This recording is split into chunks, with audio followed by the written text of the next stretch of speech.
น้อมใจอภิวาทขอบุญสุขใจสุขกายไหว้พระขอพรองค์พระเจ้าทันใจหลวงพ่อประเสริฐเจริญพรอวยชัยให้ท่านสุขใจทั่วกัน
ยกมือ10 นิ้วกราบนอบน้อมอย่างพระติรัตนแก้วเจ้าตั้ง3 ประการอันมีพระพุทธพระธรรมพระสงฆ์อันเป็นสรณะที่เปิ่งที่เคารพนับถืออันสูงสุดในชีวิตกราบคารวะแตบไตรไวสาปุญญาปารมีธรรมพระมหาเถรานุเถระเจ้าคณะพระสังฆาธิการภิกษุสงฆ์สามเณรจุตนจุองค์อันหมายมีพระเดชพระคุณหลวงพ่อท่านเจ้าคุณพระเทพโกศลที่ปรึกษาเจ้าคณะภาค7เจ้าอาวาสวัดศรีโสดาพระอารามหลวงพระเดชพระคุณหลวงปู่พระพรหมมงคล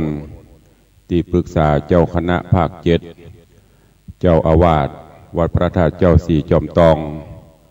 พระเดชพระคุณหลวงพ่อท่านเจ้าคุณพระเทพปริยัติเจ้าคณะจังหวัดเชียงใหม่เป็นต้นเป็นประธานครูบาอาจารย์ลูกพระลูกเนนจุตนจุองค์โดยความเคารพขอเจริญสุขเจริญปอนญาติโยมศรัทธาสาธุชนพุทธบริษัททุกท่านขอน้อมต้อนรับทุกท่านเข้าสู่รายการมรดกธรรมกับเมืองต่างสถานีวิทยุกระจายเสียงพระพุทธศาสนาแห่งชาติและสังคมคลื่นเพื่อการศึกษาพระพุทธศาสนาและวัฒนธรรมส่งสัญญาณออกอากาศจากห้องส่งวัดฝ่ายหินตำบลสุเทพอำเภอเมืองจังหวัดเชียงใหม่ในระบบคลื่นความถี่ FM 104.50 เมกะเฮิรตซ์สถานีวิทยุพระพุทธศาสนาวัดหนองกายตำบลสันปะยางอำเภอแม่แตงจังหวัดเชียงใหม่ส่งสัญญาณออกอากาศ โดยความถี่ 99.75 เมกะเฮิรตซ์ 102.0 เมกะเฮิรตซ์ และ 89.25 เมกะเฮิรตซ์ จากวัดหนองกายอำเภอแม่แตงจังหวัดเชียงใหม่สถานีวิทยุท้องถิ่นจังหวัดเชียงใหม่คลื่นพระพุทธศาสนาและจริยธรรม ส่งสัญญาณออกอากาศจากห้องส่งวัดยังกวงและยิงสัญญาณขึ้นวัดพระธาตุเจ้าดอยสุเทพในระบบคลื่นความถี่ FM 96.0 เมกะเฮิรตซ์สถานีวิทยุพระพุทธศาสนาจังหวัดเชียงรายส่งสัญญาณออกอากาศณดอยม่อนจำปีวัดพระแก้วจังหวัดเชียงรายในระบบคลื่นความถี่ FM 99.50 เมกะเฮิรตซ์และวิทยุชุมชนเสียงต่ำสายหอกระจายข่าวตามชุมชนตามหมู่บ้านวัดวาอารามต่างๆและขอเจริญพรญาติโยมที่ติดตามรับฟังทางห้องส่งวิทยุออนไลน์ของวัดไฟหินอยู่ในเวลานี้กราบขอบพระคุณในเมตตาปรมีธรรมของท่านผู้อำนวยการบ่ว่าจะเป็นท่านอาจารย์พระครูสมุวิศวัตรวรกิจโจท่านผู้อำนวยการสถานีวิทยุวัดไฟหินอันเป็นแม่ข่ายหลักสถานีแล้วก็ท่านอาจารย์พระประหลัดประเสริฐท่านผู้อำนวยการสถานีวิทยุวัดหนองกายอำเภอแม่แตงจังหวัดเชียงใหม่ท่านเจ้าอาจารย์พระครูสุธีสุตตะสุนทรท่านผู้อำนวยการสถานีวิทยุวัดพระแก้วจังหวัดเชียงรายท่านอาจารย์ครูบายังกวงหรือว่าท่านพระครูประหลัดสุรเดชสิริสุวรรณโนท่านผู้อำนวยการสถานีวิทยุ96วัดพระธาตุเจ้าดอยสุเทพท่านเจ้าอาวาสวัดยังกวงโดยความเคารพที่ได้ถวายเวลาออกอากาศเวลาขณะนี้6 โมงปลาย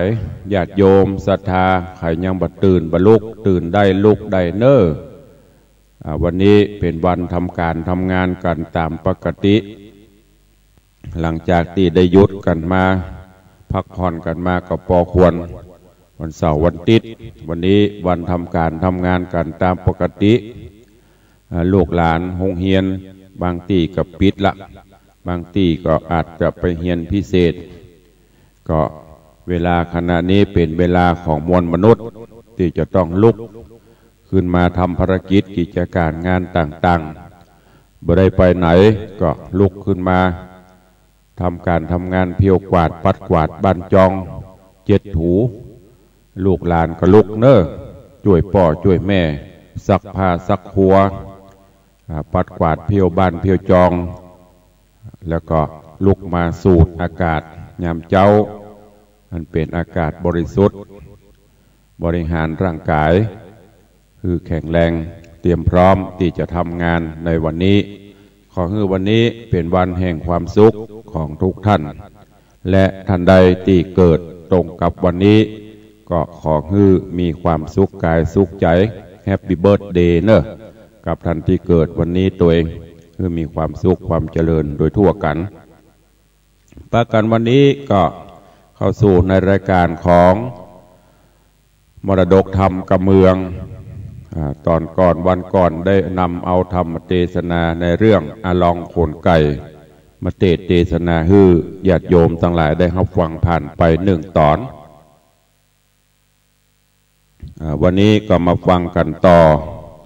จากตอนที่แล้วก่อนที่จะได้เทศนาก็ขอนำเอาเรื่องราวสาระในตอนที่แล้วมาสรุป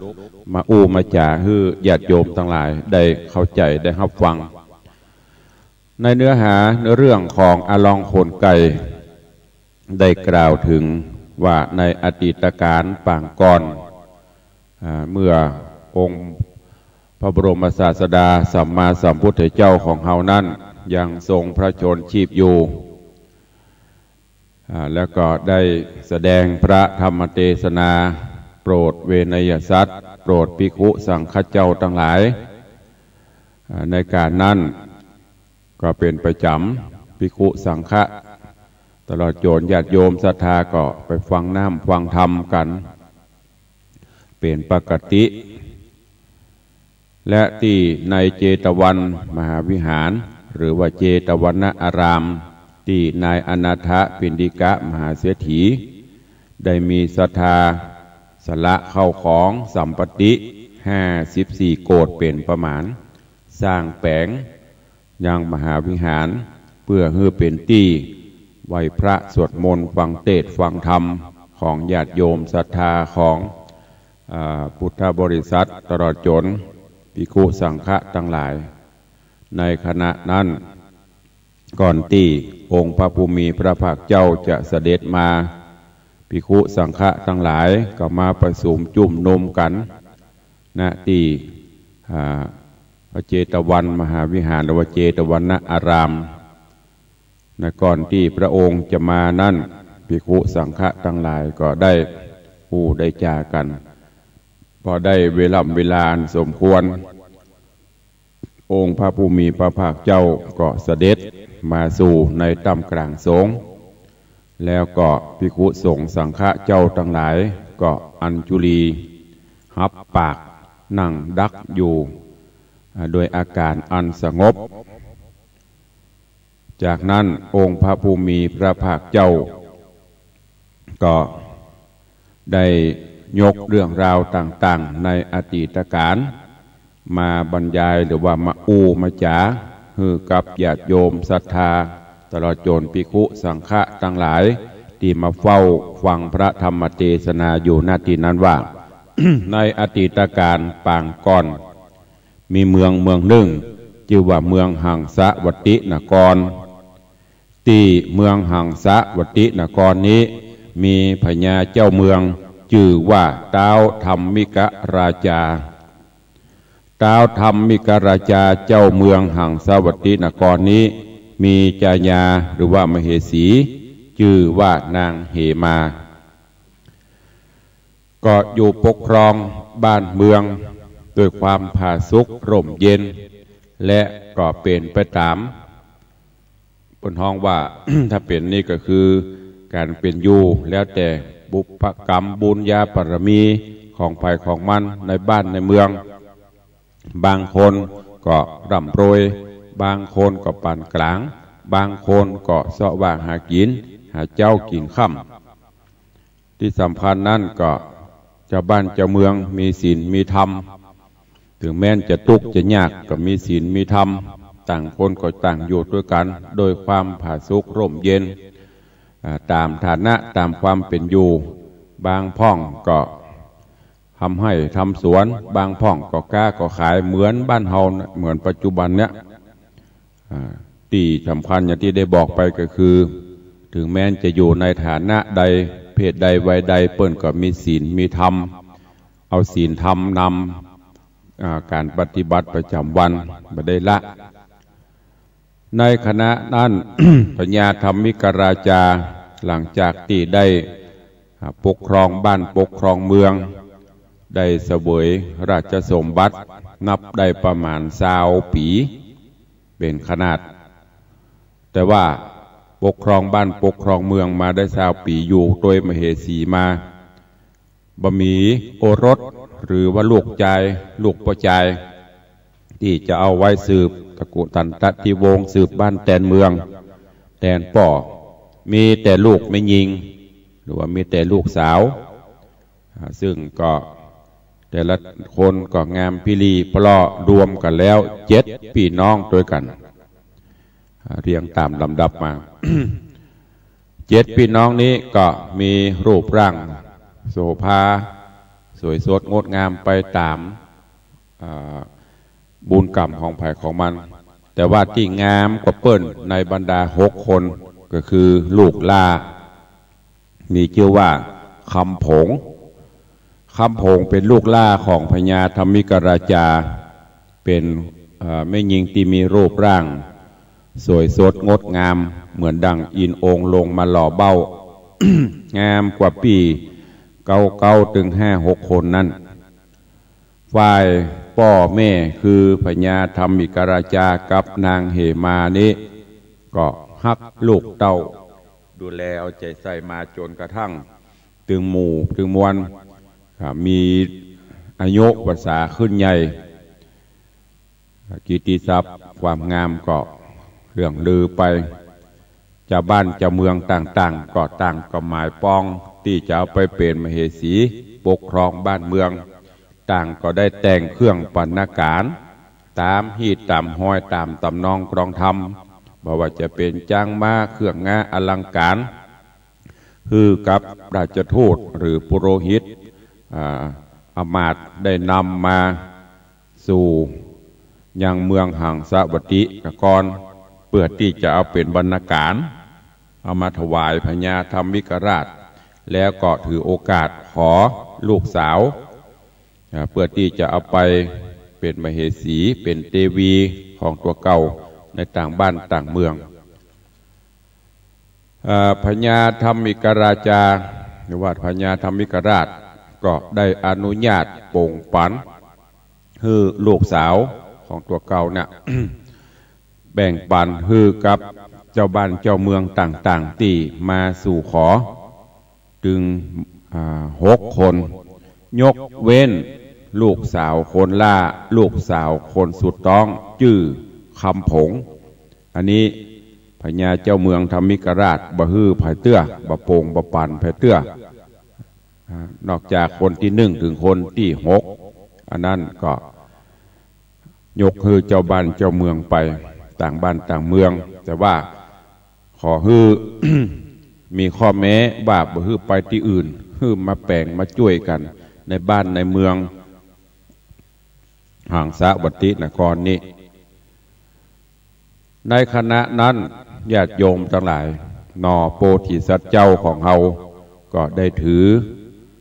กำเนิดมาเกิดในเมืองนี้ในเมืองหังสะวัตินครเนี่ยมีโดยไปถือกำเนิดเกิดเป็นพ่อชายเป็นลูกของคนทุกข์คนยากพ่อแม่ก็เลี้ยงดูปู่เสือเอาใจใส่มาแล้วก็ใส่ชื่อฮื้อโพธิสัตว์เจ้าของเฮาว่าสิริคุตตะกุมารเจ้าสิริคุตตะกุมารก็อยู่กับพ่อกับแม่ตามภาษาคนทุกข์คนยากเลี้ยงดูปู่เสือเสาะบากหากินเข้าป่าหาหลวงหาฟืนหาของพักของป่าเอามากามาขายมาเจ้าก็เข้าป่าไปพอตกเย็นมาได้ของมาก็ออกจากป่าจากเขามาก็เอามากามาขายมาแลกพริกแลกเกลือแลกวัตถุปัจจัยต่างๆแลกปูนปูยาตามกำลังที่จะหาได้นั่นแต่ว่าได้เทศนามาถึงตัดที่นี่ ถึงที่โพธิสัตว์เจ้าเขาเกิดมาเป็นคนทุกข์คนยากบ่มีปี่บ่มีน้องมันมีสายวงใยอย่างสักอย่างเพราะว่าพี่น้องก่อนยังว่านะยามตกทุกข์ได้ยากนี่พี่น้องดูแควนถ้ามีเงินแสนพี่น้องก็มีนักอันเนี้ยโบราณปนบ่าไว้วันนี้ก็มาฟังกันต่อว่าเรื่องราวของอะลองขนไก่จักเป็นจะได้อย่าเจริญปอนญาติโยมท่านทั้งหลายติดตามรับฟังในตอนต่อไปณโอกาสบัดนี้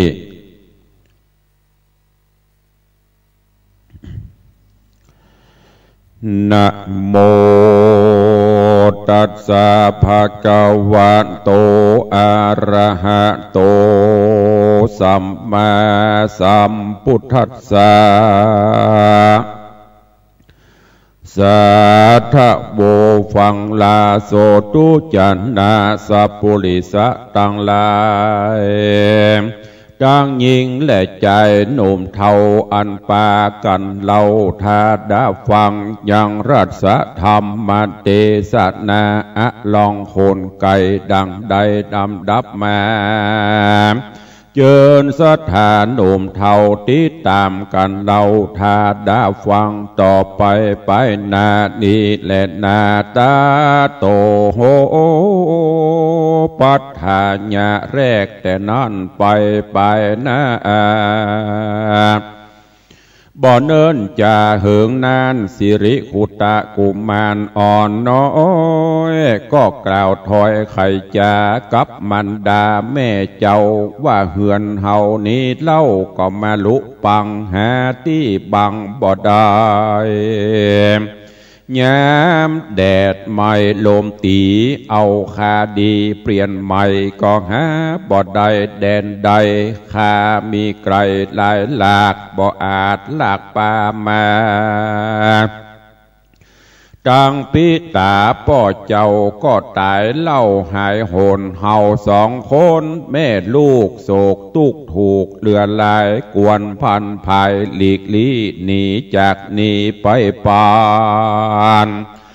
ลูกไปหันดอยใหญ่อยู่แจงไตเวียงใจ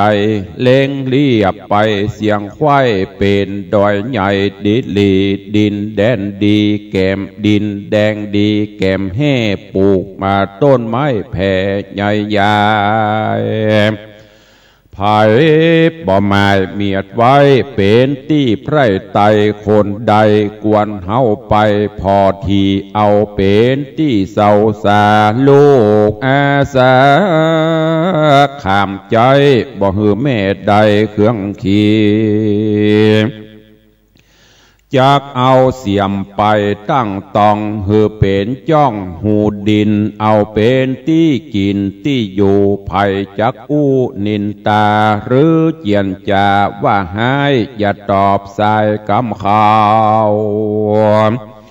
ย้อนสองเฮาลำบากตุกกันอยากเมาวินอยู่หูดินนั่นใส่สำคัญสำราญควายดิเลลมบอดตีถีบตองแดดบอดส่องเผาโลนยามมีฝนตกหยอดบ่ไหลรอดถึงในบ่มีครัวใบหลายหลากอายดินหากยังมีเตียงนอนดีหลายแหล่ยามเฮาลูกแม่นอนในนางเข็นใจแม่ไม่ฟังลูกอายไข่จายินขุนนาไหลแหลดน้ำตาแผดลำไหลจิงตามใจลูกเต่าจักกึดเล่าหันตาลแล้วป้ากันลาพรากหนีละจากเหือนโตนตุกเผาตุกเผาหล่นผู้หอนอกสะท้อนเป็นเปลวไปแล้วเลี้ยวหลังพอบินหน้าต่อลายตีแม่ลูกนี่บ่จ้าบุญดันป่าเตียวไปบ่นานเต้าใดก็หอดถึงที่จอดเสาสาก็มีหันแลนาการว่าไปหอดแล้วเจ้าหนอเกี้ยวเจียงคานคือสิริขุตะกุมารบุญใหญ่ก็เตียวไตไปหาย่างปู่ย่าจะลาสองเท่าอันอยู่เฝ้าส่วนแต่งเจ้าเล่งแยงซ้อนพอกึดใจต่อสับปันก็อภิวันก้มกล่าวไว้สองเท่าจะราแล้วใครจะกล่าวจี้หือเสียงตีสงสัยแล้วจะใครกล่าวอูยืมเสียมปู่จะลาเพื่อเอาไปดาตั้งต้องขุดอย่างห้องหูดินเป็นที่กินที่อยู่ย้อนบ่มีป้าปู่วงศาปู่จะลาแก่เท่าได้ยินเจ้าไข่ปันก็มีใจมันจื่นจอยหักข้าคอยเลือดลายเป็นดังสายนอนเนื้อสืบจัดเชื้อวงวานจิงเอาอาหารเข้านำวัตถุพร่ำปัจจัยพื้นครัวใบแผ่นผ้าตั้งเสียมกราคมบางนำมาวางแก่เจ้าตอดนาเล่าบัดเดียวแล้วจะเลี้ยวต่อถอยมีบอดน้อยหลายประการ เจ้ากุมารบุญใหญ่ก็หับไว้บัดเดียวแล้วรีบเร็วบ่จะเอาผืนผ้าครัวใบ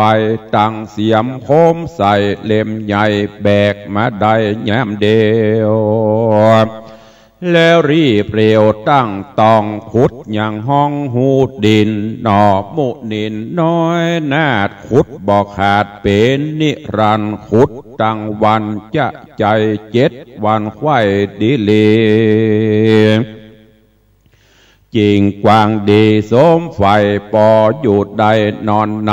ก็เอาเสียมไปคืนเล่าแก่ปู่เท่ากุนแนแล้วปอกแม่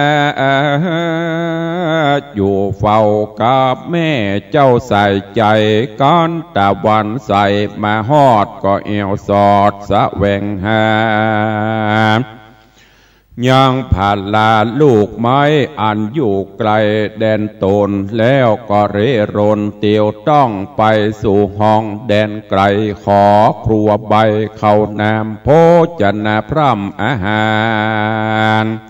โดยกำบานจื่นจ้อยฟังอ่อนอ้อยบอนหูคนก็อินดูใจจื่นก็ยกยื่นยอดตาลโดยใจบานจื่นจอยบอกกล่าวถอยติเตียนควานยามตะวันค่ำลาจิงไว้นาคืนมาเอาของนาลายแหล่หือเก่แม่ใส่ใจจุวันไปจะใจบอกขาดใดวันใดก็มิหันแลนาสิริกุตากุมาโลกันว่าสิริกุมากุตากุมารนอนเดานอพระเจ้าบุญนา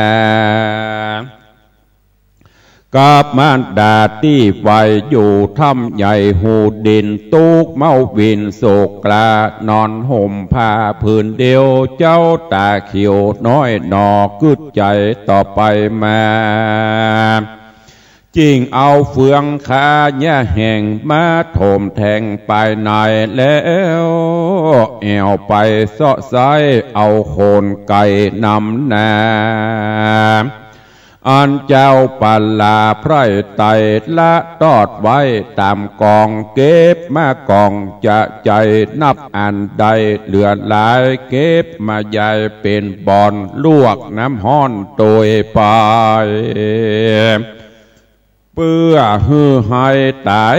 จากแล้วเอามาตากตำมีการแห้งดีเสียงไข่ก็ขุดใส่ก็คนใส่หูดินสมอาจีนมักไฟบ่เดือดไม่เครื่องเข็นบ่หนาวเย็นสักกากนอนแล้วหากหลับดีแลนาตาโตโอโหโอโหปัทธาญาแลกแต่นั่นไปนะ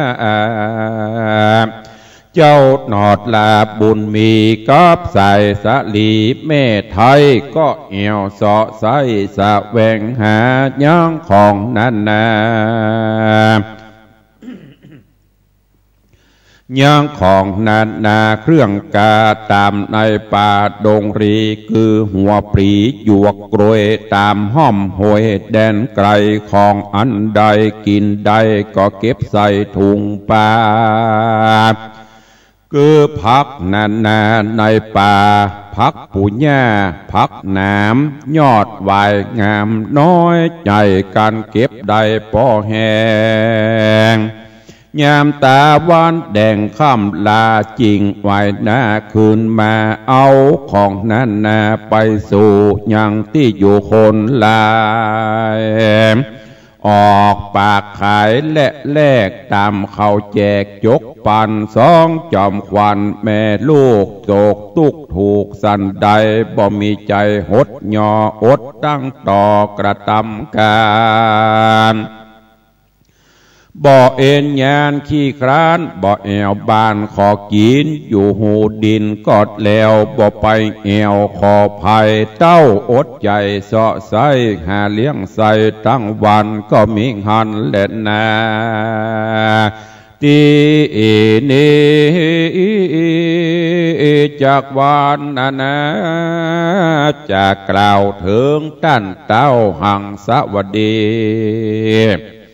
ป้อชมจะหลียอดซอยคือนางนาดน้อยคำผงเจ้าหอคงยศใหญ่ก็เกิดไข้ไปมาว่าบาดนี้นาลูกลาก็ขึ้นนาเป็นสาวอายุลุ่มสาว19กวนมีกู้เฝ้าแปลงปันเจ้าหอจันเกิดแล้วก็ฮืออำมาตย์เกี่ยวเตรียมใจ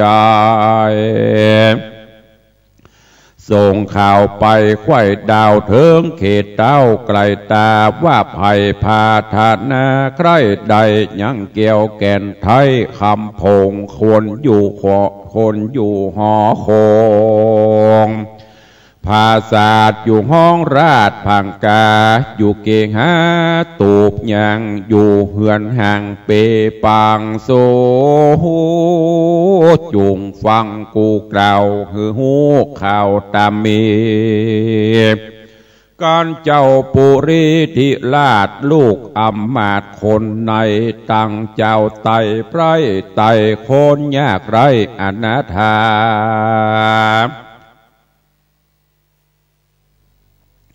มีปิญาไฟหอยใครใดสาวอ่อนน้อยใส่ใจหือไปไวอย่าจ้าพร้อมทวนหน้าโรงการมาจอมกันมวลหมู่พร้อมนาอยู่ดูงาม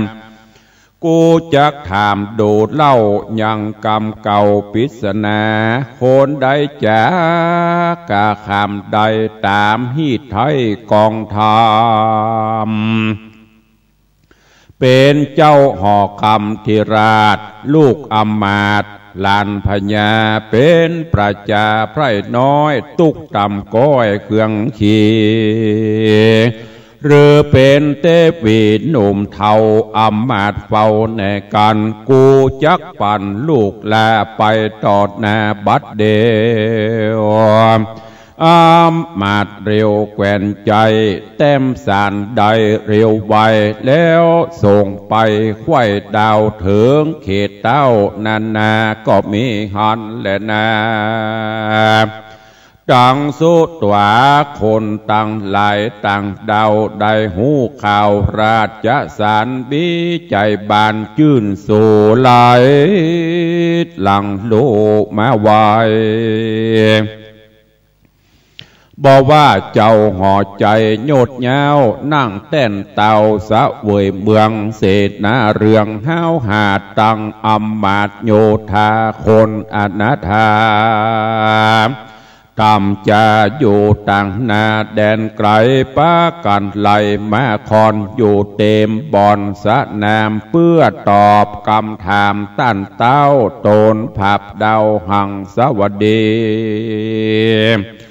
หวังได้สะลีอ่อนนอบังได้สะลีน้อยอ่อนไปห่วมซ้อนคนในเจ้าห่อใจหังสวัสดิราชปอดนางนาดคำพง สัตตาลงสันสองตัดนาปองเบ่งจรหันเจ้านากรไกลไกมาพร้อมไข่นำนาจิงใครจะการกล่าวว่าดูราชเต้าแดนไกลตั้งเศษนาในอำมาตย์ตั้งไพรราชประจาเฮาขอจะฮือหูจงดักอยู่ดาฟังคนใดยังข้ามใด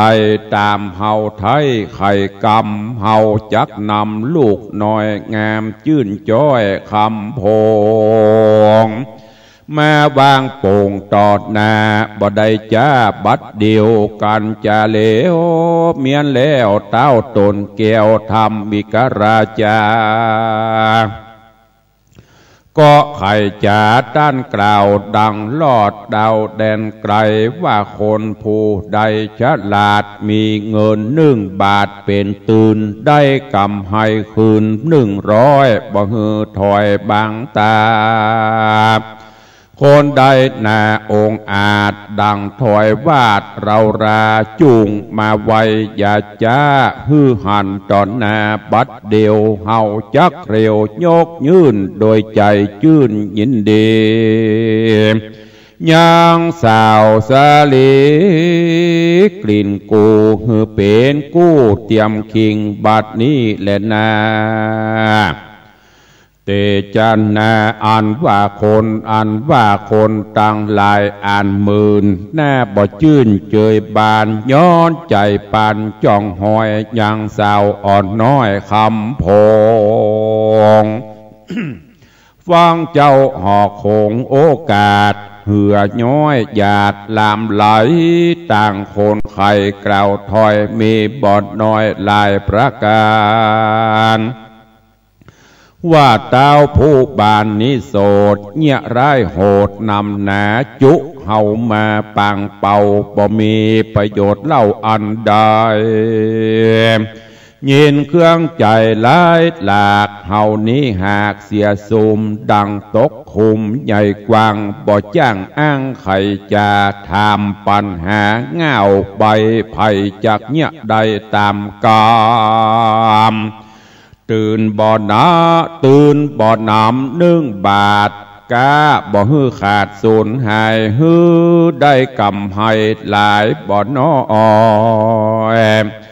นับอ่านร้อยเป็นตราคนใดจะจักอาจตามเต้าทิราชจะทำโคนทรามดุมเท่ามีมากเต้านานามต่างไขกำตอดถอยมีปอดหน่อยหลายอ่านแล้วป่ากันบวนหมู่หนีขึ้นสู่แดนโตนก็มีหันแหละนะอาทาในกาลานานเล่าใจหนุ่มเนาสิริพุตตะกุมมารดอกโพธิญาณยอดซอยได้ยินถอยกำจาว่าพญาถ้ามีการาชเจ้าภาศาสตร์หอกคำได้ไข่กำบอกกล่าวไปไข่ดาวแดนไกลว่ากันคนใดฉลาดลงตื่น1 บาทเป็นไม้ได้กำให้บอดน้อยนับอ่านร้อยเป็นตราจักปันที่ดานอดเนาคือนั่งนอดเนาคำพงจากหอโขงที่อยู่ฮือไปสู่เกหา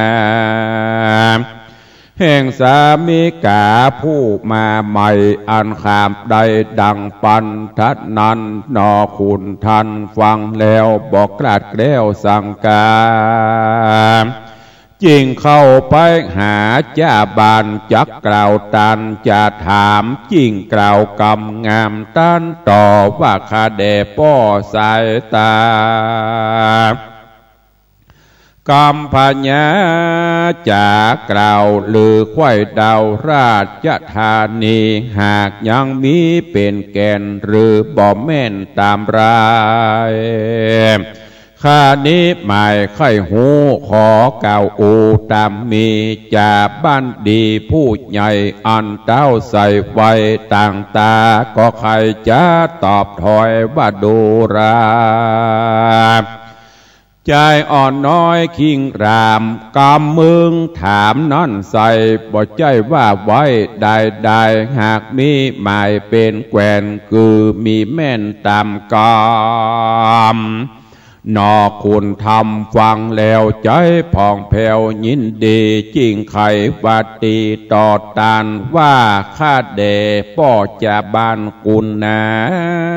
ขอคุณนานำเอาข้าไปไว้เจ้าฟ้าผู้บานข้าโคนผ่านกำพระขอต่อตาปันทะนันกันเต้าปัน1 บาทแม่นเสียงขาดสูญหายข้าขอตาให้ความแน่หือเจ้าฟ้าหือเจ้าฟ้าใส่ตันตะกรรมกันได้กำให้นาม ปอร้อยขอเอานางนาดหน่อยคำพงเล็ดนาตังสุตวาขามะโพจะโกอันว่านายจ่าบานฟังเจ้าต่อตันจ่าคอยก็เร็วไหวบ่จ้าป่าเจ้าหนอลาบุญนะจากเกหาที่อยู่ขึ้นไปสู่หอคำยกมือตำตังกระเอาไว้เต้าเจ้าตามเมเจ้าปุริธิราชหันเจ้าน้อยนาดคนผ่านจริงมีราชจะองค์การถามเราว่าดูราใจหนุ่มเนาอนาถากามเมืองจ่าต่อหน้าคำต่อตาปันทนันกูจักปัน1 บาทบ่หือขาดตามกรรมการตกพรำปรากนาหรือหายกว่าเสียสม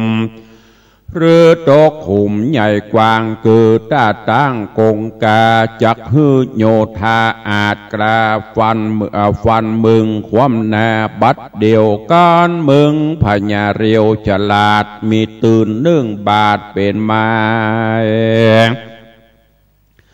กาได้กำให้หลายบอดน้อยนับอ่านร้อยตามกรรมนางบุญนำแว่นฟ้าคือนางนอดลาคำผงกูจักปงวางขาดอนุญาตปันไปกูได้ไข่กล่าวจี้บริกลีนีกรรมเจ้าหอคำยดเงาภาพแผ่นดาวหังสวัสดีการไขบาตีเมียนขาดก็ยื่นเงินบาทเร็วปันว่าเมืองจุ่งเอาไปต่อกาดังได้ต่อตาตนกูนอสัพปัญญูฟังแล้วใจบ้องแผ่วโสมนัสสาหับตื่นมา1 บาทแล้วอภิวาทอัญจุลี รีบปอกนี้ขึ้นสู่ยังที่อยู่แดนตนก็มีหันเล่นนานิติตังขีญาอันกล่าวยังลองคนไก่ตอนที่2ก็บังโกมสมเรศเดช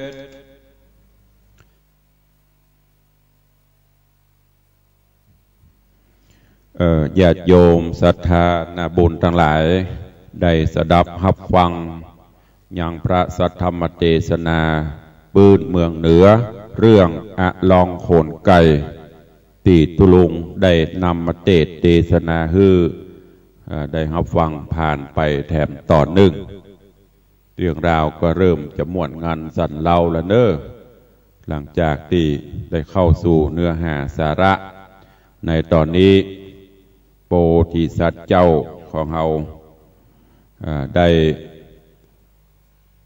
ไปได้รับคำตาของพญาธรรมิกราชาว่าไผผู้ใดมีความสามารถที่นำปลาเอาสตางค์ที่จะเป็นตื่นหรือว่าเป็นทุนที่พญาเจ้าเมืองเปิ่นพระราชทานฮื้อ1 บาทแล้วเอาไปหมุนเอาไปเพิ่มเติมเพื่อได้กำไรมาเป็น100จะยกคำผงฮื้อพญาเจ้าเมืองต่างหลายเหล่านั้นมาได้ยินอย่างพ่อสู้ไปได้สตางค์บาทจะฮื้อเอาไปกาไปขายก็ได้กำไรเป็น100โอ้พญานี่อย่ามาสึงตึงเนี่ยโจมกันเปล่าสักคนปิกกรรมนี้ไปถึงหูของโพธิสัตว์เจ้าของเราคือสิริคุตตะก็ไปฮับหรือว่าไปบอกให้พ่อจ่าบ้านขอนำปลาไปเฝ้าพญาเจ้าเมืองตอนนี้พญาเจ้าเมืองฮื้อมาละ1 บาทแล้วโพธิสัตว์เจ้าจะได้สมปรารถนาหรือจะโดนฆ่าโดนตัดหัวตามกรรมพันธนันก้อยติดตามท่าฟังกันในตอนต่อไปวันนี้ก่อนที่จะเปิดหน้าไมค์ให้ญาติโยมได้อู้ได้จ๋าตุลุงก็ขออนุญาตประชาสัมพันธ์ข่าวสารบุญกินบุญตานเนอขอขอบคุณกับญาติโยม โดยทางวัดวังสิงคำได้มีการจัดสร้างห้องน้ำห้องสุขาหรือว่าห้องปลดทุกข์เพื่อให้ญาติโยมเวลามีกิจกรรมที่วัดจะได้อำนวยความสะดวกแล้วก็เป็นการได้พลานิสงส์เขาจะได้หมดทุกข์หมดโศกหมดโรคหมดภัยกันตอนนี้ก็ได้ดำเนินการก่อสร้างไปได้ประมาณ 50% ละโดยรับเมตตาจากญาติโยมศรัทธาเฮาเมื่อก่อนก็ได้ประกาศไปต่างคลื่น96ก็ญาติโยมก็มาให้มาหอมกันในตอนนี้ก็ยังดำเนินการก่อสร้างอยู่ท่านผู้ใดมีกุศลจิตเจตนาให้ร่วมบริจาคตามกุศลจิตเจตนาร่วมกันสร้างห้องปลดทุกข์หรือจะร่วมเป็นเจ้าภาพในตอนนี้จะปูกระเบื้องกล่องละ150 บาทหรือว่าจะเป็นเจ้าภาพสุขภัณฑ์อย่างต่างๆเป็นปูนก็ดีเป็นทรายก็ได้ยิ่งใกล้ปีใหม่นี้ก็แจ้งความจำนงได้ขอขอบคุณอนุโมทนาบุญกับญาติโยมที่ร่วมโมทนาบุญจะมีคุณโยมเหรียญดอยลมร่วมทำบุญมาแล้วก็มีคุณโยมนางสาวอนงอินทเคหะโยมสมพลอินทเคหะโยมวิไลพรเด็กหญิงพันวรินอินทเคหะนางสาวจอสมิอันนี้อุทิศฮื้อป้อบุญธรรมแม่สีทองอินทเคหะผู้หลวงลับแล้วก็ขอบคุณกับยายน้อยอินทนันร่วมทำบุญสร้างห้องน้ำขอบคุณกับคุณเปงยังหรือเปงบังคุณสีทานเสอื้อก็ขอบคุณตัวเองคุณโยมสาธิตคุณโยมสมทาคุณโยมจุธาทิพย์คุณโยมสาธิตสมทาคุณโยมจุธาทิพย์สมทาอันนี้ถนนมูลเมืองซอย3มาร่วมโมทนาบุญคุณโยมสมบูรณ์เสลือคุณโยมสิริธรนพฤทธิ์คุณโยมจันแสงถนอมสุวรรณพร้อมครอบครัวอันนี้ปนฝากพินานบุตรชาติมาร่วมทำบุญ500 บาทโยมแม่อัมพาสิงทาบ้านตาข้ามร่วมโมทนาบุญมา500 บาทโยมป้อวรชัยแม่สุพินวิทยาอารีกุลอันนี้อยู่ถนนสุริยะวงหายาเขานี่ก็มาร่วมโมทนาบุญ 3,600 บาทแม่วงเดือนพี่ชัยพร้อมครอบครัวร่วมโมทนาบุญ500 บาทขอขอบคุณกับทุกท่านที่ร่วมโมทนาบุญทุลุงจะก้อยๆเอาประชาสัมพันธ์ขอบคุณกับทุกท่านตัวเองนอกจากนั้นก็มีท่านที่ร่วมสร้างก่อเจดีย์ทรายวันปีใหม่แล้วก็ร่วมบริจาคก็มีแม่อุดชิดชัยร่วมทำบุญบริจาคทรายปีใหม่200 บาทห้องน้ำห้องสุขา300แม่จันเพนคำโปธาตาข้ามร่วมบริจาคปูน300 บาททราย200 บาทแม่ทองอยู่เสตังร่วมทำบุญมา300 บาทครอบครัวแม่ทองอินจรัสศรีบ้านเด่นร่วมทำบุญสร้างห้องน้ำ500 บาทแม่สุขโพธิบ้านพระบาทยังวีดร่วมสร้างห้องน้ำ300บริจาคทราย200แล้วก็โยมแม่สีพูนคำแสลงละปูนร่วมบริจาค500 บาทแล้วก็มีโยมแม่อุษาอินตาบ้านหันเกี้ยวหัวรายร่วมเป็นเจ้าภาพสุขภัณฑ์โถชักโครก1 ชุด 3,500 บาทขอบคุณทุกท่านที่ได้ร่วมโมทนาบุญด้วยใต้รายการท่านผู้ใดฟังอยู่ทางใดพ้องจะอู้จะจากกับตุลุงโทรเข้ามาได้0817836540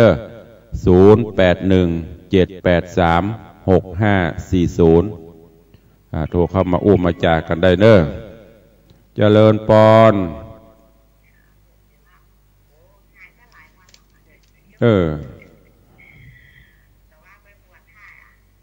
ไปบวชที่ไหน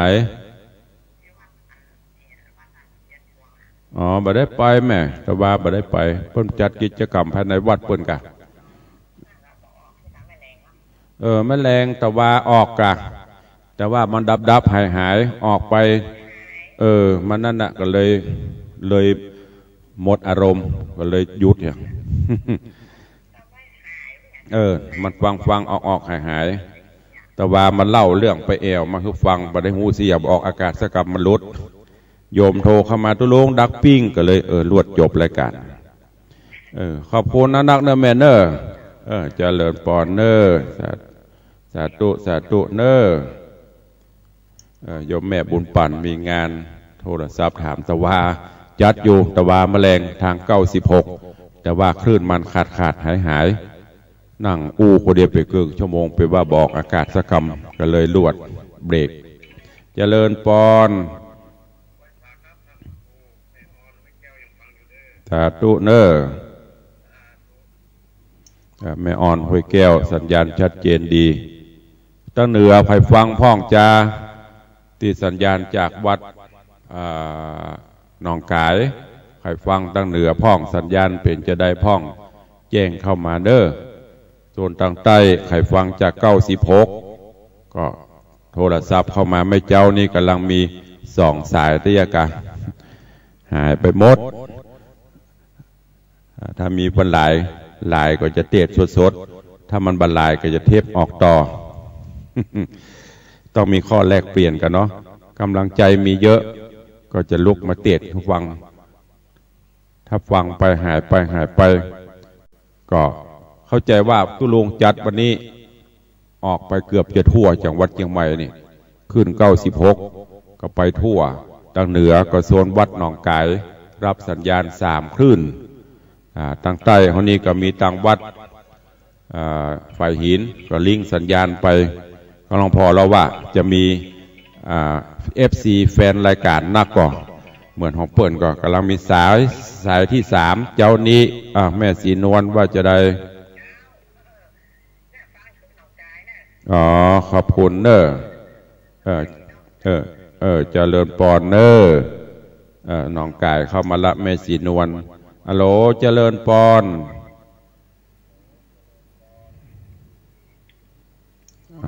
โทรมาแล้วบอกก็เปลี่ยนสายก็เนาะต้องรวดเร็วหน่อยจะไปจุกกะอันนั้นฟังโทรศัพท์เนอะจะไปฟังวิทยุมันจ้าถ้าฟังสัญญาณจากวิทยุแล้วครับบ่ได้เจริญปอน ฮัลโหลว่าจะได้พ่องเจ้านี้สัญญาณชัดเจนเนาะฟังจากคลื่นใดขอบคุณเนอแมนเนอร์สาธุยมแม่เครือวันดอยสะเก็ดฟังจาก104สัญญาณชัดเจนก็แล้วได้6 สาย3-4 คลื่นความถี่ได้6 สายนี่แสดงฟัง6 คนแล้วนี่กดเข้ามาเดี๋ยวเวลาแถม2 นาทีจะหมดเวลาแล้วขอเช็คสัญญาณว่ายังมีคนฟังเยอะก่อที่ไหนเป็นว่าแฟนตุลุงปัตตานีคนให้กับฟังตุลุงโทรเข้ามาเนอะต้องเช็คสัญญาณพอมีหลายก็บ่หลายถ้าหลายก็จะเตะเสาะทำใหม่ๆมาเตะถ้าบ่มีคนฟังหลายก็จะเอาอันเทปมาออกต่อเจริญปอนแม่วันดีฟังอยู่เนาะขอบคุณเนอะเจริญปอนเนอะสาธุโยมแม่วันดีราชสกุลเจริญปอนขอบคุณเนอะเจริญปอนโยมแม่อย่างกระโบกปนฟังถึงวันแต่บ่ได้รายงานชื่อมาละ8 สายขอสักซาวมีก่อนวันนี้ถ้าซาวนี่จะเทศสดๆถ้ามาถึงซาวจะเป็นเทป เล่นบ่ได้เนอะงงว่าปนฟังจะหลายแต่โทรตันอันเด็กยิงตาได้ตึงแฟนตลอดอยู่ละไม่มีปัญหาแม่ตึงหูตึงฟังพ่อนอนกลุ่มกับลุมฟังตึงเจ้าตึงขำตึงไปไหนหรอกแล้วกันทำใส่หรือยังไม่ได้ใส่เตื้อขอบคุณนะแม่เนอยังบรรลุเจ้าน่ะแม่ตานอนกลุ่มกับลุมฟังตึงวัน11 สายแหม9มาถึงละเวลาจะหมดละขอนำรายการจากไปก่อนเนอะเอาละมีได้อีกก็ดีแต่พ่องเล่นพ่องเนอะญาติโยมเสียวคนเท่าเล่นยำเจ้าบ่ได้ความจริงศรัทธาฟังกันจาดหลายแต่บางเดือกกัดโคตรบัตันก็เป็นอย่างวันนี้เวลาหมดเวลาขอนำรายการจากไปก่อนวันพุธก็ปะกันตามปกติขอบคุณท่านผู้อำนวยการทุกสถานีเจ้าหน้าที่ผู้ดูแลทุกท่านเนอะ อยู่ดีมีสุขมันกันจุตนจุองจุผู้จุโขเนอจัตตารโอธรรมาวัตันติอายุวันโนสุขังพลัง